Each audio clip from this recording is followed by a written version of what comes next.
Hi everyone, Steammaster here with a review and comparison of the many medium cargo ships in Star Citizen. With so many ships in Star Citizen, it can sometimes be hard to decide what ship might be right for you. I hope this video helps with your decisions. In this video, a medium cargo ship would be any ship that is not a starter ship and has cargo plating for generic cargo of quantities greater than 12 SCU. This rules out the CNOU Nomad since it's technically a starter ship, and it rules out mining ships like the Argo Mole since they only carry saddlebags. It would also have to be a ship that doesn't use large hangar spots or larger, so that rules ships out like the Corsair, Origin 400i, Constellation Series, the Anvil Valkyrie, the Gatek Raylin, Mercury Star Runner, or other large ships. Don't worry, I'll make another video to compare those ships. So what does that leave? We then have the Misk Hull A, Misk Hull B, Drake Cutlass Black, the Argo Raft, the Misk Freelancer series, the future Zeus Mark II CL and ES, and the Crusader Spirit C1. Other ships like the Cutlass Red and Blue, the Argo SRV, Zeus Mark II MR, and other Spirit variants, the Drake Vulture, or the Aegis Vulcan just do not carry over 12 SCU to make the list, even if they fit the other specs. Okay, so let's split this review into categories. First off, we have the cargo capacity.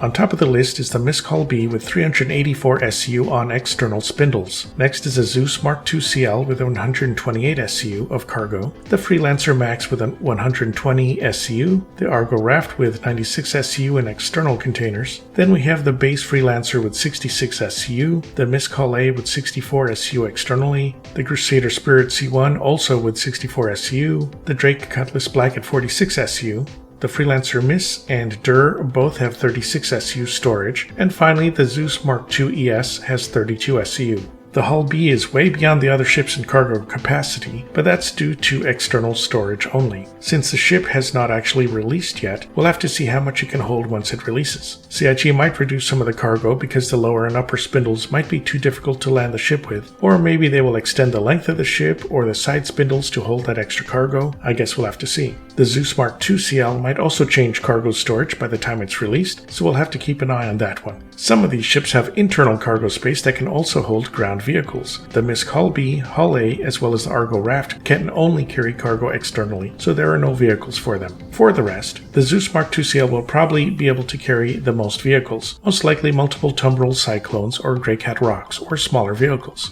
The Freelancer series ships, the Spirit C1 and the Cutlass Black, can all carry Cyclones and smaller vehicles as well, although less of them and with a tighter squeeze. You can also fit very small snub fighters in these cargo ships like the Fury, but it is also a very tight squeeze. CIG mentioned the possibility that in the future, snub ships might be able to dock onto the Hull series external cargo arms and be carried around, so that might make them possible as mini carriers, but we don't have confirmation for that yet. Same with the Raft, we'll have to see what happens. Next we have combat speed. We don't have the speeds yet for the Hull B or the Zeus ships. The fastest ship on the list is a Cutlass Black at 165 meters a second, mostly because it's smaller and more of a fighter. Next we have a tie between the Freelancer series and the Spirit C1 for 154 meters a second. Then we have the Argo Raft at 135 meters a second, and the Hull A is slowest at 108 meters a second. The Cutlass Black, the Raft, the Zeuses, and the Spirit also have V2L engines to take off on planets with heavier gravity. For crew sizes, the Freelancers have up to 4 crew. The Zeuses and Cutlass Black have up to 3 crew, while the Spirit C1 and Raft have 2 crew. The Hull A has 1 crew, and the Hull B we're not sure yet. It might be 1 or 2 crew depending on how CIG updates when it releases. More crew mean more people can work on turrets and engineering, so that helps in defending the ship, managing cargo, and maintaining shields. But also it makes it harder to run the ship with just one player. The Cutlass Black also has 6 jump seats for players to use as transport, or as a dropship. None of the other ships have those on this list.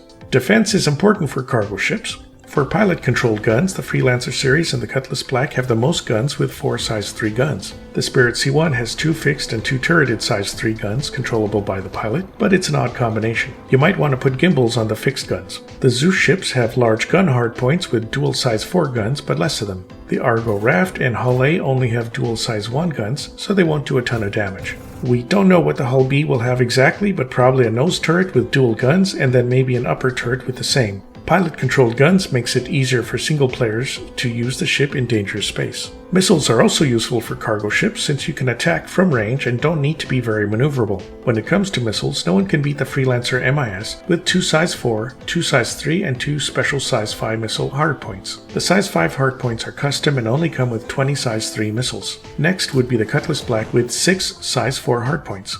Then there are the other Freelancer variants with 2 size 4 and 2 size 3 missile hardpoints. The Zeus Mark II ships and the Crusader Spirit all have just 2 size 4 missile hardpoints, while the other ships on this list don't have any missiles at all. Now remember, you can change the hardpoints to put more quantity of smaller missiles on there. So for example, maybe 8 size 1 missiles in a size 4 hardpoint, something like that. For extra protection, some ships have turrets to make up for their slower speed against fighters. The Cutlass Black, Argo Raft, and Zeus ships have a single turret with dual size 3 guns. The Freelancer ships have a rear turret with dual size 2 guns. The Crusader Spirit C1 and the Hull A don't have defensive turrets, while we don't know for sure what the Hull B will have yet. Tractor beams are useful for cargo loading, and we have a few ships on this list that have them. The Crusader Spirit C1 has a tractor beam turret that moves between the top of the ship and the rear. The Zeus CL also has that feature. The Cutlass Black has a rear tractor beam turret, but it's slightly awkwardly placed, so hopefully that's fixed by CIG in the future. It might also get forward-facing tractor beams too, or at least it should, but those might go away. The Argo Raft also has a tractor beam turret for loading containers, but it's not functional yet. The Hull B might get a tractor beam turret or two, as it's halfway between the Hull A, which has no tractor beams, and the Hull C, which has 4, but we'll have to see what CIG does with it. The Freelancer series has no tractor beams at all, which is too bad, but maybe CIG might add one to the rear of the ship in the future. The Zeus ES will not have a tractor beam either. Some ships have docking ports. The Hull A, the Freelancer series, the Argo Raft, and the Zeus series all have or will have docking ports to dock to other ships or stations. The docking ports don't work yet, but they will be useful in the future, so you don't have to EVA to get to another ship or station. Some ships are missing this feature, like the Cutlass Black and the Spirit C1.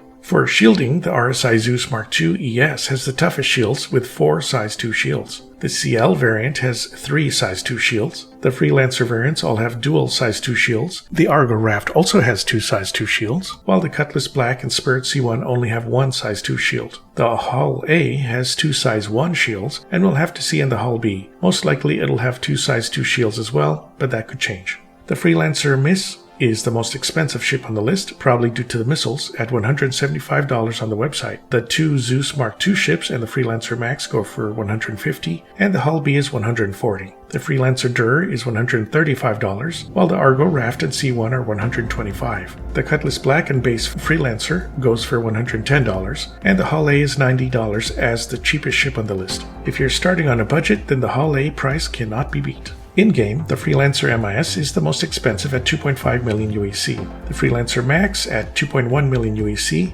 and everything else is cheaper. Some ships are not currently for sale in-game like the Spirit C1, but it should be available soon in the next patch. The other ships aren't even flyable yet, so they aren't for sale for sure.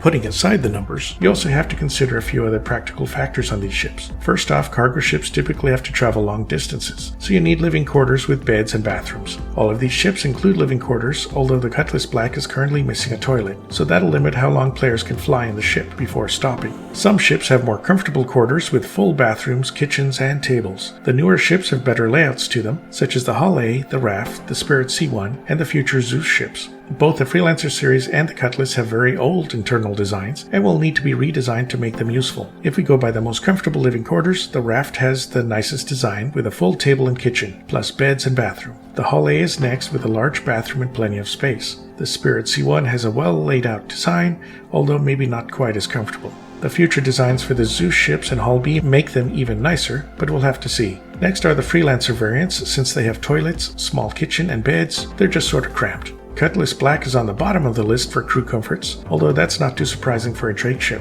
But seeing how much nicer the Drake Cutter and Corsair turned out, I'm sure CIG will be updating the Cutlass series to match the living design. Then you have the most subjective feature, the appearance. Everyone has their preferences, of course, but the Zeus and Spirit ships seem to have the newest, nicest, and most aerodynamic designs. The Argo Raft is very industrial and blocky, but it has a charm to it, like the Space 1999 Eagle ships. The Hull series and Freelancer ships are more rounded for a typical MISC design, although the Hull ships look a lot more insect-like. Finally, the Cutlass Black is a combination of industrial and sleek. I very much love the Cutlass design, but not everyone likes that style. In the end, you have to determine the total features and drawbacks of each ship to determine what you might need. Do you need a fast ship, one that carries the most cargo? Do you need an armed and shielded ship, one that carries vehicles? So here's a quick summary. The Hull B will carry the most cargo of these ships, but it'll have external cargo which could get stolen or damaged, plus it can't carry ground vehicles. Various features on the ship could change once it's released flyable, since it's been so long since the initial concept, so it may get better or worse features. The Zeus Mark II CL will carry the most cargo internally on this list and the most vehicles, but it may require crew to manage it all. The ship components might also get blocked from being accessed when the cargo bay is full. Some features may change once it's released. It has a very good tractor beam setup. The raft has external cargo that is somewhat protected by the ship, plus the components are all easily accessed internally, but you can't carry any vehicles on it or internal cargo. The tractor beam will be a plus once it's implemented. It's not super fast, but it is very long range and has nice living quarters. The Hull A is the cheapest, only requires one crew. It holds a decent amount of cargo, but it's very slow, not heavily defended, and lacks a tractor beam. Plus it can't carry vehicles. It has nice living quarters and is cheap to run. The Cutlass Black has great defenses and is fast, but doesn't carry too much cargo. The living quarters are sparse. It does have a tractor beam, but it's not optimally placed. It can be used for combat with all the weapons or dropship operations with the jump seats it has. It needs an interior redesign, drastically. Very multi-purpose, but lacks a docking port. The Freelancer series holds cargo well, especially the Max, plus ground vehicles, and can carry a decent crew, but it requires some much needed upgrade in the ship design to be useful, since they are also very old designs. You can use the unused crew seats for dropship operations. It lacks a tractor beam. The Spirit C1 is the newest flyable ship here and is good all around, but doesn't excel at anything, whether it's speed, living quarters, capacity, or defense. It does have a very good tractor beam turret though, but lacks a docking port. The Zeus Mark II ES is not focused on cargo, more on exploration, but gives you decent protection while lacking a tractor beam. Alright, so that's it for the medium cargo ship comparison. I hope this helps you all in ship buying decisions. Let me know if I missed any other features you wanted discussed with these ships.